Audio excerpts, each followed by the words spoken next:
The story begins by depicting the situation in the United States at that time, experiencing severe inflation, causing the prices of fuel, basic necessities, and bank interest rates to soar. The public believed this was happening because the government had appointed incompetent officials in their fields, especially in the financial sector, causing economic conditions to become chaotic, while the officials themselves grew richer. The scene then shifts to a large company engaged in stock investment, led by a man named Jeremy. At that time, Jeremy decided to act deceitfully, asking his two managers to instruct all employees to find as many clients as possible. After all the clients' money was collected, they would create a scenario as if the stock market was falling, even though they usually controlled the stocks themselves. Initially, one of the managers protested to Jeremy, questioning what would happen to their clients' pension funds. However, Jeremy no longer cared because the most important thing now was to get as much money as possible. After that, Jeremy's two managers immediately asked all their employees to contact old or new clients to invest in their company. Elsewhere, a man named Jim was seen taking his wife, Rossi, to have her head tumor examined. At that time, the doctor said that the tumor in her head had disappeared, but to prevent it from coming back, Rossi still had to undergo weekly checkups. Additionally, Rossi also had to receive hormone injections. Upon arriving home, Rosie appeared very frustrated and felt like her life was just a burden to Jim because their family had incurred a lot of debt after she got sick 5 years ago. Knowing this, Jim tried to calm Rosie down, assuring her that everything would be all right, and he would remain enthusiastic at work so that their economic problems would soon improve. The next day, Jim went to work as a security guard escorting an armored truck, which was filled with money sent to every central bank. Jim then expressed his grievances to his friend named Sean, who tried to encourage him by saying that everything he was going through would soon pass. During their break, they gathered with two police officers who were also their friends, named Frank and Freddie. At that time, they were also complained about their economic problems, especially now that the government had suddenly cut their salaries and pensions. Frank said that he had caught dozens of robbers, but the real robbers were the officials. According to Frank, those officials should be arrested and replaced with honest ones. However, Freddie doubted whether there were still honest officials nowadays. A week later, Rosie was seen returning to the doctor for her routine checkup and hormone injection. At that time, Jim always paid for the examination costs with a credit card that he had to pay off every month because the company he worked for refused to help with his wife's insurance. Unexpectedly, his savings had also been invested in a stock trading company led by Jeremy, without knowing that the company was trying to deceive its clients. This made Jim panic greatly after seeing the value of the shares he bought plummet. The next day, Jim met one of Jeremy's employees named Robert, who had always promised profits to him and guaranteed all his money for investment. Jim, who began to distrust, asked Robert to withdraw and return his money before the shares were completely lost. But Robert replied that the investment money could not be taken until the agreed time. Robert also assured Jim that the company's shares would rise again in a few weeks. Hearing this, Jim still asked Robert to withdraw his money immediately, but Robert hurriedly left him. That night, Jim saw his shares dropping further and realized he was being played. As the result, Jim immediately contacted Robert, and when he got through, Jim said he would sue Robert's company in court because it was clearly a fraud. The next day, Jim went to a lawyer named Patterson to smooth out his lawsuit in court. After Jim explained all his problems, Patterson was ready to help Jim in any way possible. Patterson even promised that he could easily solve such problems. However, before doing his job, Patterson asked Jim to pay for his services up front. But when Patterson found out that Jim did not have the money, he told Jim to leave and come back when he had the money. The next day, during lunch break, Jim's three friends asked him why he looked so gloomy. Jim explained that he needed money to pay the lawyer and sue the fraudulent investment company. However, his three friends were also facing financial difficulties and couldn't do much to help. After Frank and Freddie left, Sean suddenly said he had savings and would lend them to Jim. Initially, Jim refused because he felt reluctant to borrow from Sean. However, Sean insisted, and eventually, Jim agreed to take the money. A while later, Jim went back to Patterson and gave him the money he had requested. With his friend saving, Jim hoped Patterson could quickly help retrieve his investment money from Robert. Sometime later, Rosie continued her routine checkups and hormone injections. When Jim was home, Rosie realized her husband was carrying a heavy burden. As time went by, their family situation worsened. Now, just to eat, Jim had to borrow money from various sources. One day, Rosie refused to go to the doctor because she knew Jim could no longer afford it, and she showed him the mounting bank bills. One of the banks that Jim had borrowed from was now threatening to seize their house soon. Learning this, Jim tried to contact Patterson, whom he had paid a lot, but he had been unreachable for some time. When he finally got through, Patterson casually said that Jim's lawsuit was invalid because the company Robert worked for was protected by law. Rosie, who also heard the news, immediately blamed herself, thinking her life was just a burden to Jim. However, Jim tried to comfort Rosie, saying that everything would be all right. Jim then quickly left for work because he couldn't bear to see his wife crying. When Jim arrived at the office, he faced more bad luck as his boss suddenly fired him for an unreasonable cause. Jim then questioned what he had done wrong to deserve being fired. However, the boss explained that Jim had a lot of debt, and he was afraid his work would be affected by his debt problems. After Jim was fired, he boldly went to the Labor Department office, believing he shouldn't have been terminated unilaterally. Unfortunately, after waiting a long time, the official's assistant drove him away, claiming the official was out of town. At the same time, Jim was enraged because the Labor Department official was actually in the office. The assistant finally admitted that the official didn't like to be disturbed, especially by poor people.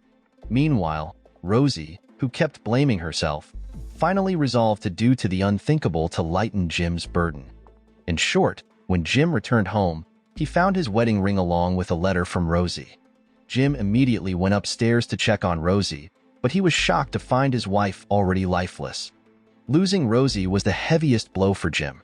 During Rosie's burial, Jim could no longer hold back his tears, marking a turning point for him to seek justice. Initially, feeling his life was completely shattered, Jim spent every day drinking alcohol. He also never answered calls from his 3 friends who wanted to check on him. One night, while wandering aimlessly, Jim accidentally saw the Labor Department official partying with wealthy people. Shortly after, the official stepped outside to take a phone call. Jim approached the official and asked why he didn't support poor people. Unexpectedly, the official arrogantly replied that poor people couldn't make money for him. Reflexively, Jim pushed the official, causing him to be hit by a taxi and die. Seeing this, Jim quickly fled down a deserted street. In short, news of the Labor Department official's death was widely discussed in various media. Fortunately, the police considered it just a regular accident. Because of this, Jim vowed to also take down the officials who had corrupted the country's financial system. His plan began with visiting a newspaper shop to find information on the masterminds behind the system's corruption. The next day, Jim faced more bad luck as the bank representatives came and informed him that he had to leave because his house would be repossessed within 24 hours. Without wasting any time, Jim packed all his essential belongings, including the sniper rifle he had kept hidden all this time. After that, Jim decided to move into a cheap apartment with the remaining money he had. Jim then received a phone call from Sean and his 2 police friends. Eventually, Jim answered the call, and they expressed their deep concern for Jim, as he had not answered any calls since his wife passed away. They invited Jim to meet up at their usual canteen. However, Jim was planning something big and only said he needed to be alone for a while. Not long after, Jim went to meet an illegal arms dealer. With the remaining money he had, Jim bought weapons to execute his plans. He even remembered to buy grenades from the arms dealer. After that, Jim went to a secluded place to practice his shooting. After his preparations were sufficient, Jim secretly waited for a target in a parking lot. Soon, the target finally arrived and Jim eliminated him without hesitation.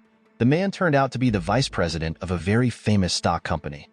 Because of this, the media reported the death of the official, but the police had a hard time finding the shooter because Jim left no traces. In his next act, Jim planned to kill a minister of finance. According to him, the minister was the one who should be held accountable for the chaotic capitalist system. During his action, Jim secretly watched the minister's house from a distance, and when he got the chance, Jim took a sniper shot. After that incident, the police and various media immediately reported on the terror. They concluded that officials in the financial sector had to be careful, as it seemed someone was out to kill them.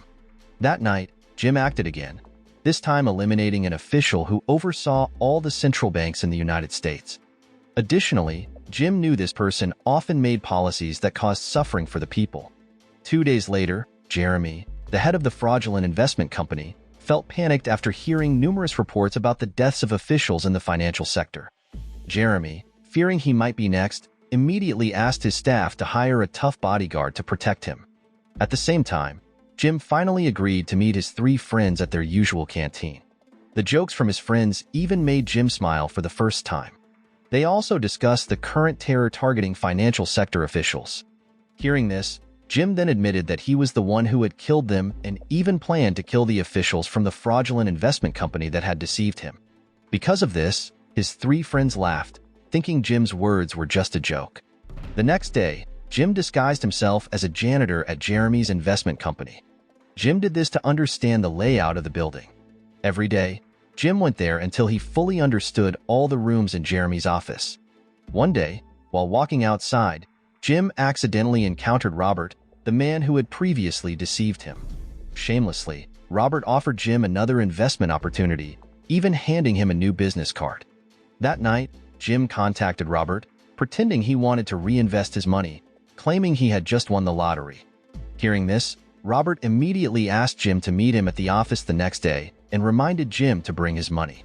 After contacting Robert, Jim went to a secluded place to practice his shooting, feeling his aim improving. Not long after, Jim went to an empty building directly across from Jeremy's office, preparing his ammunition to take them down. At the same time, Robert walked toward the office and Jim shot him. After killing Robert, Jim then shot all of Jeremy's employees who had been deceiving people all along. To cover his tracks, Jim burned his sniper rifle at the scene. After that, Jim hurried down and entered Jeremy's office through the back entrance. This time, Jim wore a mask to carry out his actions again. Once upstairs, Jim, without hesitation, eliminated all of Jeremy's remaining employees. He even detonated several grenades that he had previously bought from the illegal arms dealer. After finishing them off, Jim went up to the top floor to meet Jeremy. During the process, Jim was shot in the hand by one of Jeremy's guards, but fortunately, Jim managed to kill him. At the same time, down below, the police had just arrived and were securing each room in the office one by one. Meanwhile, Jim finally confronted Jeremy, who was now alone. Jim then removed his mask and asked why Jeremy was so cruel to deceive the people for his own gain. Without feeling guilty, Jeremy said that all officials always did dirty things to get a lot of money. Out of 1,000 officials, maybe only one behaved honestly because they couldn't become rich without deceiving customers or clients. At the same time, Jim saw the police approaching the top floor. Therefore, he challenged Jeremy to a duel. Whoever was faster to grab the weapon would live. But as Jim was just placing the weapon, Jeremy quickly grabbed it and aimed to shoot Jim. At that moment, the police burst into the room and, seeing Jeremy holding the weapon, immediately shot him. The police assumed that the person who had just committed the massacre was Jeremy, but it was all part of Jim's well-laid plan. The police, thinking Jim was a victim, quickly took him downstairs for medical attention. When Jim was brought down, his 2 police friends finally realized that Jim's words at the canteen had been true. However, they wouldn't betray him because those he had killed were robbers protected by the law. Jim then left the scene, and after eliminating all the corrupt officials in the financial sector. After that, he vowed to target corrupt lawyers, judges, and all dirty officials in the legal field. And the story ended. Moral lesson from the story: remember, if you're going to cheat people out of their money, make sure your office has plenty of exits. Otherwise, you might end up playing hide and seek with the police.